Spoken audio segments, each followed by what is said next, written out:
Welcome to One Way TV. We hope that you have had a great week and that you'll, of course, have a good week coming up. Thank you for joining us, and remember to set an alarm for 7 o'clock on Fridays or 9 a.m. Sundays so that you don't miss our next episode. We can also visit onewaytv.org, so when you're telling your friends how to find us, onewaytv.org will take you straight to our website, so it's a little bit easier to remember. We hope that you'll have a great time. We've got a great lineup this week as usual, and we'll catch you next time. Bye.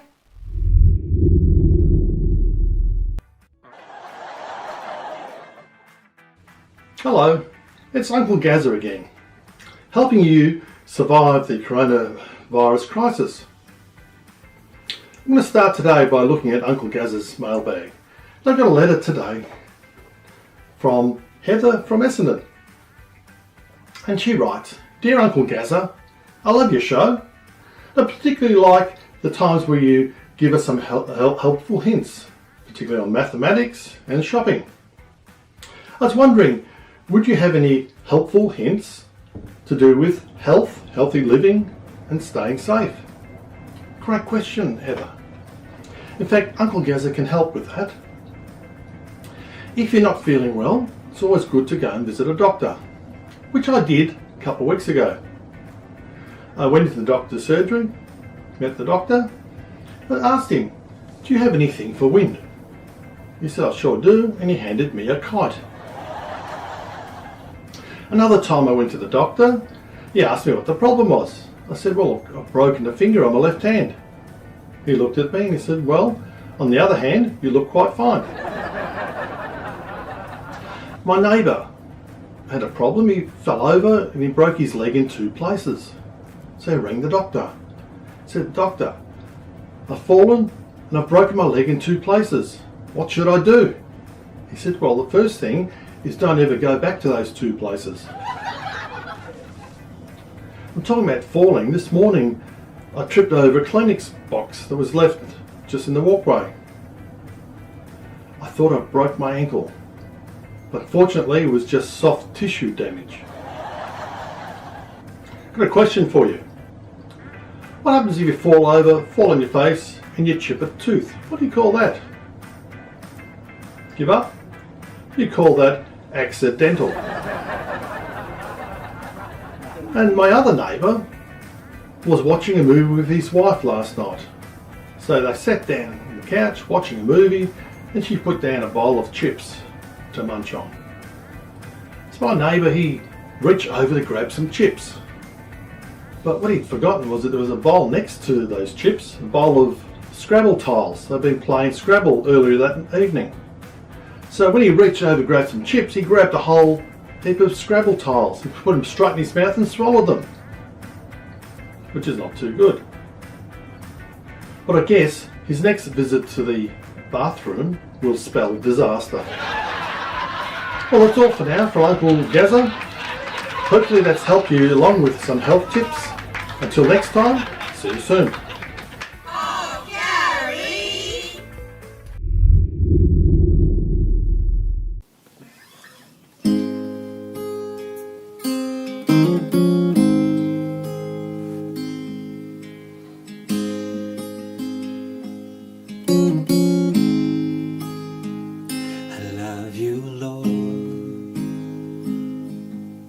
Oh, your mercy never fails me. All my days I've been held in your hand. From the moment that I wake up until I lay my head, and I will sing of the goodness of God. All my life you have been faithful. All my life you have been so, so good. With every breath that I am able, I will sing of the goodness of God. I love your voice. You have led me through the fire, darkness night. You are close like no other. I've known you as a father, I've known you as a friend. So I have lived in the goodness of God. All my life you have been faithful. All my life you have been so good. With every breath that I am able, so I will sing all the goodness of God. Your goodness is running after me. Your goodness is running after me. With my life laid out, I'm surrendered now. I give you everything. Your goodness is running after me. Your goodness is running after me. Your goodness is running after me. With my life laid out, I'm surrendered now. I give you everything. Your goodness is running after me. All my life you have been faithful. All my life you have been so good. With every breath that I am able, I will sing all the goodness of God. All my life you have been faithful. All my life you have been so good. With every breath that I am able, I'm gonna sing all the goodness of God. Yes, I'm gonna sing all the goodness of God. I'm gonna sing all the goodness of God.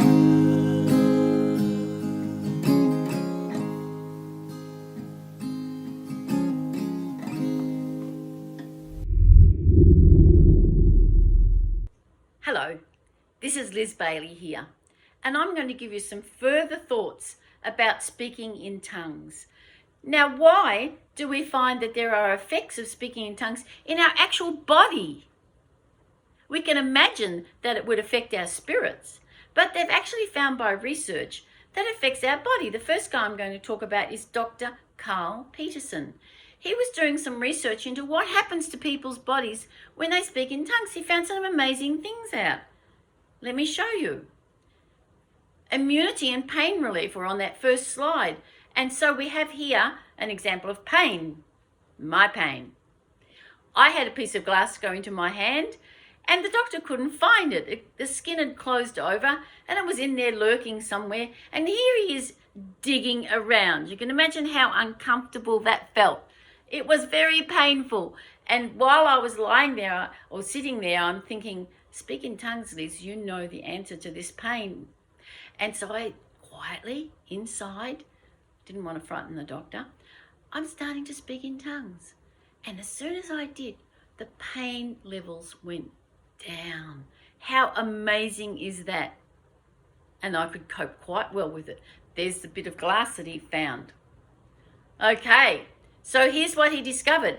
As you speak in tongues, it goes into your central nervous system, which spreads pain relief and immunity right through your nervous system, which is into every cell of your body. How amazing is that?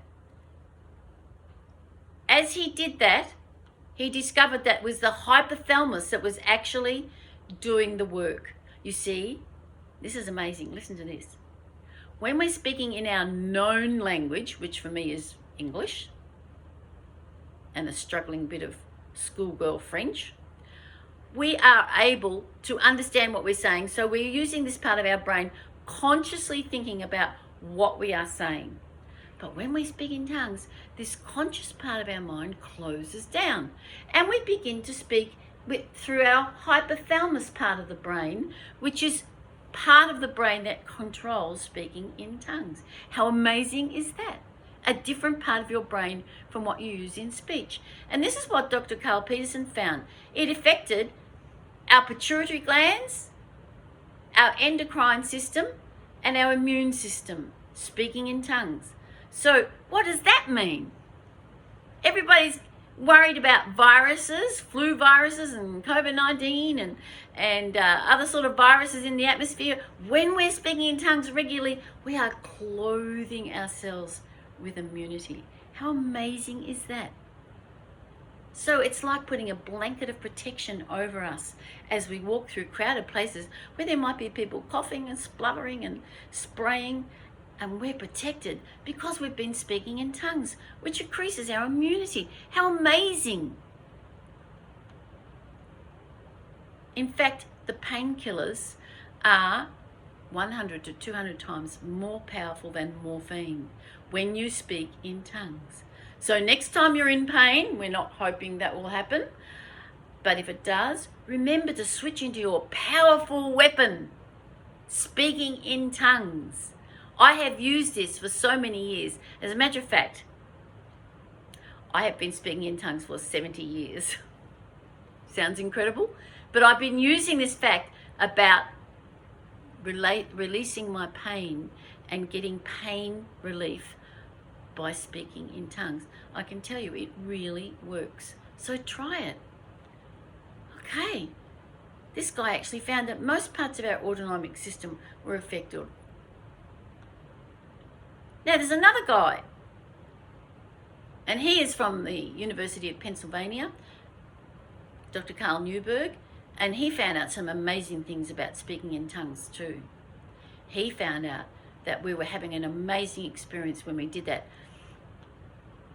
He discovered through testing people, here he is here, who spoke in English to praise God while he had neuron testing things all over their brain, and then he got them to pray in tongues praising God. Now when they prayed in English praising God, they were using this part of their brain. When they prayed in tongues praising God, they were using this part of the brain. He was quite amazed as he watched these people do that, and he discovered it was making an enormous difference in their brain. Then there was another guy, and his name was Dr. Lin, and he discovered that as he was praying for people, as he was watching people praying in tongues, that their blood pressure went down and their stress levels went down. You can actually measure stress levels. And he measured them, and he discovered that their stress levels went down by an enzyme and a hormone he could find out as they spoke in tongues. Isn't that amazing? What a provision God has made for us, that when we speak in tongues, we are lowering our stress hormones. We are actually going into a place that is different. He actually said it looks like it's an amazing biological fact that's taking place through a spiritual experience. God knew this all along when he encouraged us to speak in tongues and be baptized in the Spirit. He knew that this is what would happen. And so, as we come to the end of this talk, let me just remind you about tongues. They will take away the pain or lessen it considerably. Speaking in tongues will help your immunity. Speaking in tongues helps your stress level. And speaking in tongues produces the same results as deep relaxation. That's my sister there. And she actually had an experience of speaking in tongues and seeing her blood pressure go down on the gauge as she did it. An amazing thing. God has provided us with so much protection and health by speaking in tongues. It's well worth it. Give it a try. You're going to find an amazing impact in your life. So God bless you. If you haven't already been baptized in the Spirit, we'll talk about how to do that. But if you are, why don't you actually use your prayer language for fighting against the invisible enemies of pain and lack of immunity and high blood pressure, and see the results come. These men have done advanced pioneer work into all these things, and now we can reap the benefits of it, even though they're not mentioned in the Bible. God bless you. Thanks for watching, everyone. Hopefully you've enjoyed that, the message for today, and enjoyed the music that we've had. We'll catch you next week, 7 p.m. Friday, 9 a.m. Sunday, and have a great week. Bye. Proverbs 3:25-26. Do not be afraid of sudden terror, nor of trouble from the wicked when it comes. For the Lord will be your confidence and will keep your foot from being caught. From the New King James.